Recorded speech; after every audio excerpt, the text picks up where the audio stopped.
नमस्कार प्रेक्षकांनो, आजच्या एपिसोडमध्ये इथे ईश्वरी राकेशला म्हणत असते की राकेशजी, मी तुमच्याबरोबर खोटं नाही बोलणार. तुम्हाला खरं सांगू का, मी किती प्रयत्न केले तरीसुद्धा तुमच्याबरोबर आपलं सुखी संसाराचं चित्र माझ्या नजरेसमोर अजून आलेलं नाही आहे. म्हणजे माझ्या नजरेसमोर ते येतच नाही आहे असं म्हणायला काही हरकत नाही. हा पण एका गोष्टीचं समाधान आहे की ज्या व्यक्तीबरोबर आपली मैत्री आहे त्या व्यक्तीबरोबर आपलं लग्न ठरले, निदान या गोष्टीचं समाधान आहे मला. तेव्हा इथे राकेश म्हणत असतो, काही हरकत नाही, अहो मैत्री आहे. नवरा बायकोच्या नात्यामध्ये मैत्री हा मूळ पाया असतो आणि जर आपल्यामध्ये मैत्री आहे तर आपलं नातं पुढे जाऊन घट्ट होणारच ना. आणि तुम्ही काळजी करू नका, जे काही तुम्हाला सुखी संसाराचं चित्र बघायचं आहे ते एक ना एक दिवस तुम्ही बघालच. मी आहे ना तुमच्याबरोबर. तेव्हा राकेश बोलत असताना आपला हात पुढे करतो, जेणेकरून त्याला असं वाटतं की ईश्वरी आपला हात पकडेल, पण तसं काही होत नाही.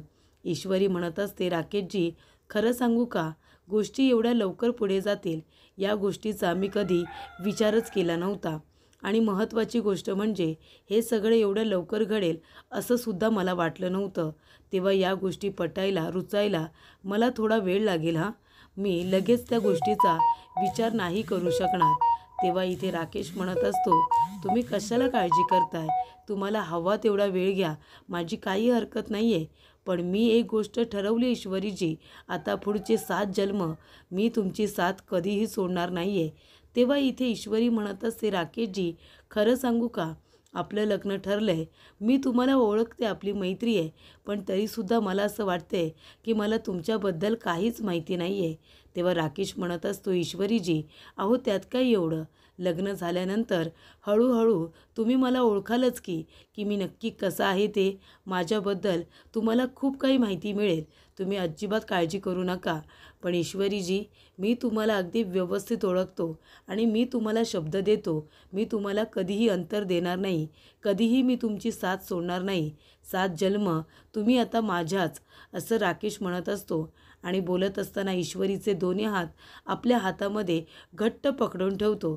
तेव्हा ईश्वरी इथे खूपच जास्त अनकम्फर्टेबल होते. तेव्हा राकेश म्हणत असतो, ईश्वरीजी तुम्हाला मी शब्द देतोय, मी तुम्हाला कधीच सोडणार नाही, तुमची ही साथ नेहमी मी अशीच धरून ठेवेन. तेव्हा इथे ईश्वरी आपले दोन्ही हात राकेशच्या हातातून सोडवण्याचा प्रयत्न करते आणि आपले हात सोडून ती म्हणते की मी आलेच, आणि चहाची दोन्ही कपं उचलते आणि सरळ ती घरामध्ये निघून जाते. तर इथे राकेशने तिचा पकडलेला हात तिला अजिबात आवडत नाही. तेव्हा इथे राकेशला माहिती असतं की ईश्वरीजी सहजासहजी माझ्या हाती काही लागणार नाही आहे. त्याने पकडलेले ईश्वरीचे हात ती सोडून घरामध्ये गेल्यानंतर तो दोन्ही हात आपले बघत असतो आणि नंतरला त्या हातांचा स्वतःच्या वास घेतो आणि नंतरला त्या हाताला एकटक बघत असतो. आपल्या हाताला तो इथे आता किससुद्धा करतो. तर इथे राकेशकडे बघितल्यानंतर नुसती वासना बाहेर येत असते आणि त्या पद्धतीने राकेश इथे ईश्वरीबरोबर वागत असतो. त्यानंतर प्रेक्षकांनो, इथे ईश्वरीचं लग्न ठरलं ही गोष्ट जेव्हापासून अर्णवला कळले तेव्हापासून अर्णव खूपच जास्त इथे इमोशनल झाला आहे, मनातून पूर्णपणे खचून गेलेला आहे.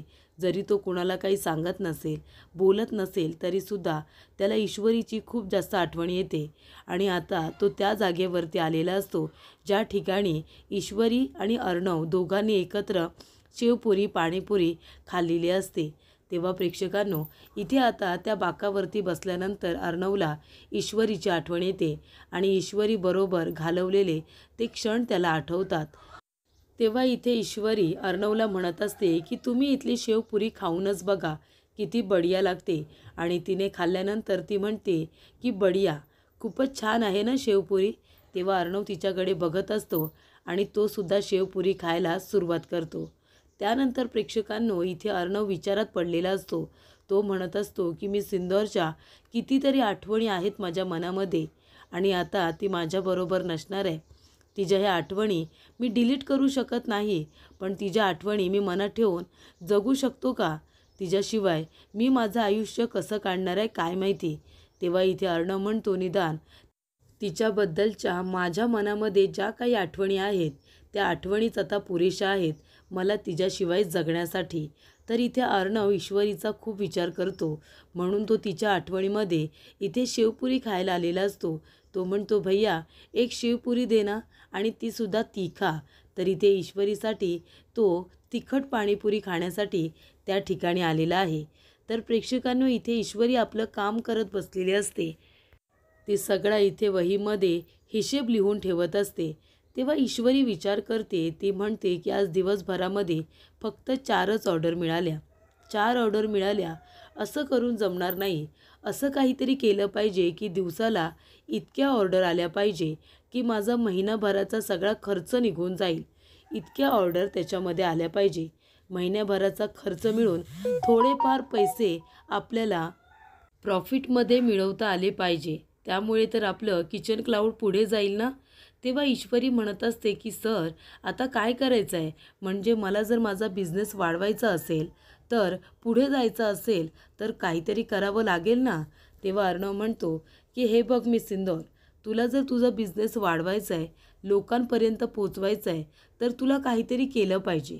पब्लिसिटी केली पाहिजे. तुला ॲडव्हर्टाइजमेंट सातत्याने केली पाहिजे. तेव्हा ईश्वरी म्हणते, सर मला ते आता रील्स वगैरे करायचं नाही आहे. ती बोलबच्चन मला जमत नाही. मला आता तसं काही करता येणार नाही आहे. तेव्हा इथे अर्णव म्हणतो, असं करून जमणार नाही. तुला जर इथे ॲडव्हर्टाइजमेंट करायची असेल, तर तुझ्यासमोर ऑप्शन आहेत. 2-3 ऑप्शन असतील. त्यातलं एक ऑप्शन तुला चूज करावा लागणार आहे, ज्याच्यामुळे तुझ्या इथे किचन क्लाउडची पब्लिसिटी होईल. असं तुला काहीतरी करावं लागणार आहे, तरच तुझा बिझनेस पुढे जाणार. आणि कुठल्याही गोष्टीचा विचार करत असताना इमोशनली विचार केला तर माणूस कन्फ्यूज होतो. तेव्हा इथे जेव्हा आपल्याला एखादा चॉईस निवडायचा असतो ना, तेव्हा इमोशनली विचार करायचा नाही, तर प्रॅक्टिकल विचारसुद्धा आपल्याला केला पाहिजे. आता चॉईस आपल्याकडे आहे की आपल्याला कसा विचार करायचा आहे, असं अर्णव म्हणतो. पण इथे आता नुसतं विचार करून काही होणार नाही आहे. तेव्हा ईश्वरी म्हणते, सर बोलणं सोपं असतं, पण जे काही करायचं आहे ते मलाच करायचं आहे ना. पण मला कसं कळणार की काय बरोबर आहे आणि काय चूक आहे? जर इथे निर्णय घेताना माझं काही चुकलं तर? तेव्हा अर्णव म्हणतो, तेच ना, तेच आपल्याला करायचं नाही आहे. इथे कुठलाही डिसिजन घेताना आपल्याला कन्फ्यूज व्हायचं नाही आहे. जे आपल्यासाठी योग्य असेल, आपल्याला तेच केलं पाहिजे. निर्णय घेताना कधी कन्फ्यूज व्हायचं नाही, असं अर्णव तिला म्हणतो. आणि या गोष्टी ईश्वरीला आठवत असतात. तेव्हा ईश्वरीला आपल्या आईचा फोन येतो. तेव्हा इथे ईश्वरी म्हणत असते, हां आई बोल ना. तेव्हा सुप्रिया म्हणत असते की इशू, अगं जरा घरी येऊन जातेस का पटकनी? तेव्हा ईश्वरी म्हणते, का गं? तेव्हा सुप्रिया म्हणते, नाही गं, घरी आहे ना राकेशजींचे ते नाही का मानलेले वडील, म्हणजे सहाने गुरुजी, ज्यांनी त्यांना लहानाचं मोठं केलं, ते आपल्या घरी येत आहेत गं तुला बघण्यासाठी. त्यांची खूप इच्छा आहे की होणाऱ्या सुनेला बघायचं आहे म्हणून. तेव्हा जरा घरी आली असतीस तर त्यांना भेटता आलं असतं. त्यांनी तुला बघितलं असतं, म्हणजे पुढची बोलणी करता आली असती. तेव्हा इथे आता ईश्वरी म्हणत असते, बरं ठीक आहे आई, तसंही आता ऑर्डर नाही आहे, मी घरी येऊन जाते. तेव्हा सुप्रिया म्हणते, ये, बाकी काही बोलायचं नाही आहे, फक्त ते तुला बघायला येणार आहेत. तेव्हा इथे ईश्वरीला बघण्यासाठी सहाने गुरुजी येणार आहेत. ही गोष्ट आता सुप्रियाने तिला सांगितल्यानंतर तीसुद्धा घरी जायला तयार होते.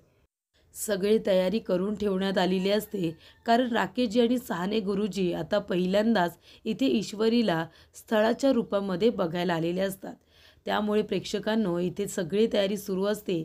तर वल्लरी आलेली असते आणि वल्लरी इथे आजीला म्हणत असते की आई, मी काय म्हणते, आपण जर अर्णव आणि लावण्याचा साखरपुडा केला तर? बघा, मी गुरुजींना फोन केला होता. तुमच्या आधी मीच गुरुजींना फोन केला आणि 3-4 मुहूर्त काढून ठेवलेले आहेत. तुम्ही फक्त आता सांगा की यातला कुठला मुहूर्त आपण निवडायचा आहे, आणि तेव्हा इथे लावण्या आणि अर्णवचा साखरपुडा करायचा आहे. 2 दिवसानंतरचा सुद्धा चांगला मुहूर्त आहे बरं.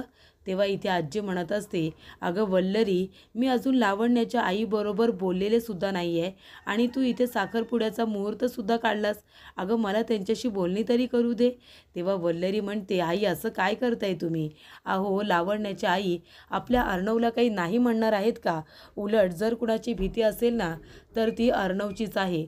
अर्णवच पटकन नाही म्हणू शकतो. तेव्हा इथे आता लगेच आजी म्हणते, हे तू काय बोलतेस गं वल्लरी, असं का करेल अर्णव? तेव्हा वल्लरी म्हणते, का नाही करणार? जितक्या पटकन तो या लग्नाला तयार झालाय ना, तितक्या पटकन तो म्हणू शकतो की त्याला हे लग्न करायचं नाही आहे. कळते का तुम्हाला आई? तेव्हा अर्णवचं मन बदलण्याच्या आधी आपण लवकरात लवकर त्याचा आणि लावण्याचा साखरपुडा उरकून घेऊया, असं वल्लरी म्हणत असते. तेव्हा आजी म्हणत असते, असं काही होणार नाही. अर्णवने लग्नासाठी होकार दिलाय. काहीही झालं तरी लावण्याबरोबर लग्न होणारच. पण जोपर्यंत लावण्याच्या आईशी बोलणं होत नाही तोपर्यंत हे लग्न होणार नाही. तेव्हा वल्लरी म्हणते, आई असं करू नका. अहो, अर्णवने होकार दिलाय तर साखरपुडा करून घेऊया ना. तेव्हा अंजली म्हणत असते, कशाला घाई करताय? त्याने या लग्नासाठी होकार दिलाय ना. आणि तसंही त्याला हे लग्न करायचंच नाही आहे, तरीसुद्धा आपल्या मनाविरुद्ध जाऊन त्याने या लग्नाला होकार दिला आजीसाठी. आता आजी बिचारा चिंटू तरी काय करणार गं? इथे तू अन्न पाण्याचा त्याग केल्यानंतर त्याला तुझी काळजी तर वाटणारच ना. आणि तुझ्यासाठी ज्या मुलीबरोबर त्याला लग्नच करायचं नाही आहे त्या मुलीबरोबर तो लग्नसुद्धा करायला तयार झाला आहे. आजीने त्याला छान इथे आता त्याच्या अटीमध्ये अडकवलं, त्याला ब्लॅकमेल केलं. मग अर्णव काय करणार होता, बरोबर ना आजी? तेव्हा इथे वल्लरी म्हणत असते, अंजली अगं काय बोलतेस तू हे? लावण्या चांगली मुलगी आहे आणि आता त्या ईश्वरी देसाईपासून जर आपल्याला अर्णवला लांब ठेवायचं असेल तर चांगलीच गोष्ट आहे ना. लवकरात लवकर अर्णवचा साखरपुडा केला पाहिजे आणि लगेच लग्नसुद्धा केलं पाहिजे. तेव्हा अंजली म्हणत असते, काळजी करू नका. ईश्वरीसुद्धा ते राकेश जे आहेत ना तिचे मित्र, त्यांच्याबरोबर लग्न करते. म्हणजे तुम्हाला घाबरायची गरज नाही आहे. ती त्यांच्याबरोबर लग्न करते. तेव्हा इकडे चिंटू लावण्याबरोबर लग्नाला तयार झाला आहे. तेव्हा इथे बरं झालं. वल्लरी म्हणत असते की आपल्या घरामध्ये जे संकट येणार होतं ते दुसऱ्याच्या घरावरती गेलं. तेव्हा इथे अंजली म्हणत असते, नाही पण याच्यातून एक गोष्ट चांगली घडली ना. तुम्ही ईश्वरीवरती जे काही आरोप करत होता ना की ईश्वरीला आपल्या घरामध्ये घुसायचं आहे, ती इथे अर्णवच्या पाठीमागे लागण्याचा प्रयत्न करते, तसं ती बिचारी काही करत नव्हती. आणि त्यामुळे तुम्ही त्यांची जी प्युअर फ्रेंडशिप होती ना तीसुद्धा तुम्ही त्या दोघांना तोडायला सांगितली. हे चुकीचं नाही केलं का आजी? सांग बरं. ईश्वरीच्या मनामध्ये असं काही नव्हतं आणि जर तसं असतं तर तिने लग्नाला होकार दिला नसता राकेशजींबरोबर, बरोबर की नाही? तेव्हा प्रेक्षकांनो इथे वल्लरी म्हणत असते, तू काही म्हण गं अंजली, पण बरं झालं त्या मुलीने लग्न करण्याचा निर्णय घेतला आणि आपल्या अर्णवची पाठ सोडली.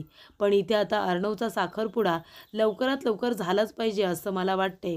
तेव्हा आई यातला कुठला मुहूर्त निवडू? तेव्हा आजी म्हणते, अजिबात नाही, कुठलाही मुहूर्त नाही. जोपर्यंत लावण्याच्या आईशी मी स्वतः बोलत नाही तोपर्यंत मुहूर्त ठरवला जाणार नाही. तेव्हा इथे वल्लरी म्हणत असते, पण आई मी काय म्हणते, त्या युरोपला गेल्यात ना बिझनेस मीटिंगसाठी, त्या येतील की नाही माहिती नाही. आपण मुहूर्त तरी ठरवून ठेवूया ना, तयारी करता येईल. तेव्हा आजी म्हणते, साखरपुड्याच्या तयारीला कितीसा एवढा वेळ लागतो? तयारी होऊन जाईल, त्याची काळजी करू नको. आणि जर त्या युरोप मीटिंगला गेल्या असतील तर त्या जेव्हा येतील ना त्यांच्या सोयीनुसार आपण साखरपुडा आणि लग्न ठरवूया. पण त्या मला इथे कार्यक्रमामध्ये पाहिजेच. कारण इथे लावण्य एकटी फक्त कार्यक्रमामध्ये नसणार आहे, त्यांचं कुटुंबसुद्धा सामील पाहिजे. लग्न ही उरकून टाकायची गोष्ट नसते, रीतिरिवाजाप्रमाणे लग्न पार पडलं पाहिजे, असं आजीचं म्हणणं असतं. तर प्रेक्षकांनो सहाणे गुरुजी आलेले असतात. ते म्हणत असतात की चला एकदा का इथे राकेशचं आणि तुमच्या ईश्वरीचं लग्न झालं की मग मी मोकळा झालो राकेशच्या जबाबदारीतून. त्याच्या आईवडिलांना जो शब्द दिला होता तो शब्द मला पूर्ण करता आला, याचं मला समाधान असेल. तेवढ्यातच इथे ईश्वरी त्यांच्यासाठी चहा वगैरे घेऊन आलेली असते. तेव्हा ईश्वरीला बघितल्यानंतर ती इतकी सुंदर तयार झालेली असते. तेव्हा राकेश आपल्या मनामध्ये म्हणतो की वा, काय सुंदर दिसते माझी इंदोरी जिलेबी. त्यानंतर इथे तो आपल्या सहाने गुरुजींना खुणावतो आणि म्हणतो, बघा कशी दिसते ती मुलगी. तेव्हा इथे गुरुजी म्हणत असतात की वा, जोडा तर खूपच जास्त छान आहे. तेव्हा सुप्रिया म्हणत असते, इशू ये, तू इथे बस ये. तिलासुद्धा ती इथे आता राकेशच्या शेजारी बसवते. गुरुजी त्या दोघांकडे बघतात आणि राकेश त्यांना खुणावतो. तेव्हा गुरुजी म्हणतात की जोडा छान आहे, सगळ्या गोष्टी आता व्यवस्थित जुळून आल्या, तर मला असं वाटतं की आपण लवकरात लवकर इथे लग्नाचा विचार केला पाहिजे, नाही का? म्हणजे दोघांनीसुद्धा लग्नासाठी एकमेकांना होकार दिलाय, मग आता थांबून वेळ वाया कशाला घालवायचा? तेव्हा लवकरचा मुहूर्त काढून दोघांचं लग्न लावून दिलं तर. तेव्हा इथे ईश्वरीचे बाबा आणि आई एकमेकांच्या तोंडाकडे बघायला लागतात. ते म्हणत असतात की लग्न इतक्या लवकर? आम्हाला तर वाटलं होतं तुम्ही फक्त आमच्या इशूला बघायला आलात, बघून तुम्ही जाणार, लग्नाची बोलणी आपण नंतर करू असं ठरलं होतं ना. तेव्हा इथे आता सहाने गुरुजी म्हणत असतात, हे बघा, लग्न तर आपल्याला करायचंच आहे. मग आता 2 दिवसानंतरच थोड्या माणसांमध्ये जर आपण लग्न कार्य उरकून घेतलं तर गोष्टी बऱ्या पडतील ना. आता थांबण्यात वेळ कशाला घालवायचा. तेव्हा इथे काका म्हणतात, नाही ते सगळं ठीक आहे, पण मुलीचं लग्न आहे, तयारी करायला वेळ तर लागणारच ना. तेव्हा सहाने गुरुजी म्हणतात, एवढा कितीचा वेळ लागणार आहे तुम्हाला, आणि जास्त माणसांना आपण बोलवायचं नाही आहे. आता राकेशचं तसं बोलायला गेलं तर कोणाचं नाही आहे, मीच असणार आहे त्याच्या बाजूने. तेव्हा इथे 2 दिवसानंतर आपण लग्न उरकून घेतलं तर. तेव्हा इथे आता सुप्रिया आणि काका नाहीच म्हणतात. तेव्हा गुरुजी म्हणतात, बरं ठीक आहे, 2 दिवसानंतर आपण साखरपुडा तरी उरकून घेऊया का. तेव्हा इथे सुप्रिया आणि काका दोघेही होकार देतात की साखरपुडा आपण करून घेऊया. तर इथे एका बाजूला आता अंजलीला राग आलेला असतो. ती म्हणत असते की मामी, अगं काय एवढी साखरपुड्याची आणि लग्नाची घाई करतेस. चिंटूने लग्नाला होकार दिलाय ना, मग आता लग्न आणि साखरपुडा तरी त्याला विचारून करा. आजी, ह्या वेळेला तरी त्याला असं ब्लॅकमेल करू नकोस की अन्न पाणी सोडते म्हणून, अन्न पाण्याचा त्याग करते असं काही बोलू नकोस. तो बिचारा स्वतःपेक्षा जास्त आपल्या सगळ्यांचा विचार करत असतो, तुझा विचार करत असतो. म्हणून इथे त्याला लगेचच आता साखरपुड्यासाठी कुणीही ब्लॅकमेल करू नका. त्याला त्याच्या मनाची तयारी करू द्या. त्याला जे काही वाटतंय ना तसंच घडू दे. तेव्हा इथे प्रेक्षकांनो, आता अंजली चिडलेली असते. तिला आपल्या भावाचं सुख महत्त्वाचं वाटत असतं. तेव्हा इथे जेव्हा अंजली म्हणते की इथे चिंटूला विचारून सगळ्या गोष्टी करा, तेव्हा आजीला सुद्धा ते पटलेलं असतं. आजी म्हणते की ठीक आहे, आधी मुहूर्त काढू नकोस, मला अर्णवजवळसुद्धा बोलायचं आहे. तेव्हा इथे अर्णव शांतपणे बसलेला असतो. ईश्वरीबरोबर घालवलेले ते सगळे क्षण त्याला आठवत असतात. त्यांची झालेली मैत्री, इथे आता त्याने वाचवलेला ईश्वरीचा जीव. ज्या वेळेला दोघेजण जंगलात अडकलेले असतात, त्याच वेळेला दोघेजण कसे बाहेर पडले होते. ईश्वरीने त्याला पाजलेलं पाणी, त्याला भरवलेला घास, या सगळ्या गोष्टी आता त्याला आठवत असतात. तर इथे शिट्टी मारून तिने जो काही टेम्पो थांबवलेला असतो ते सुद्धा त्याला आठवत असतं. तेव्हा इथे ईश्वरी किती आनंदी व्यक्ती होती आणि तिच्याबरोबर आपण सुद्धा किती एन्जॉय केलं, किती आनंदी राहिलो, हे सगळंच त्याला आता आठवत असतं. तो डोळे मिटून शांतपणे बसलेला असतो. तेव्हाच त्या ठिकाणी लावण्य आलेली असते आणि लावण्या ही नॉक न करता आतमध्ये येते आणि म्हणते की यार काय करतोयस, मी तुला डिस्टर्ब तर नाही केलं ना. तेव्हा इथे अर्णव तिच्याकडे बघत राहतो. तेव्हा लावण्या म्हणत असते की काय झालं, कसला इतका विचार करतोयस तू. तेव्हा इथे अर्णव म्हणतो की तू आतमध्ये कशी काय आलीस, आतमध्ये येताना तिथे दरवाजा नॉक करून यायचं असतं, इतके बेसिक मॅनर्स नाही आहेत का तुझ्याकडे. तेव्हा लावण्या म्हणते, यार हे काय बोलतोयस तू, अरे मी तुझ्या लाईफमध्ये आता एंटर होणार आहे आणि तू मला दरवाजा नॉक करून यायला सांगतोयस. लवकरच आपण नवरा बायको होणार आहोत आणि हे बघ, जी इथे वाईफ असते ना, तिला अधिकार असतात असे रूममध्ये नॉक न करता येण्यासाठी, कळते का तुला.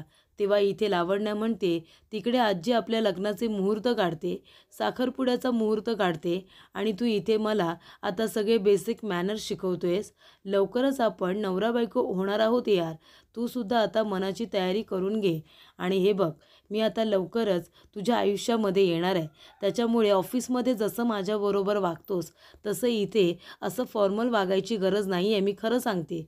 तेव्हा इथे अर्णव म्हणतो, हे बघ लावण्या, अजून आपलं लग्न झालेलं नाही आहे, त्याच्यामुळे प्लीज तू तुझ्या लाईन्स इथे क्रॉस करू नकोस, तू इथे लिमिटमध्ये राहा.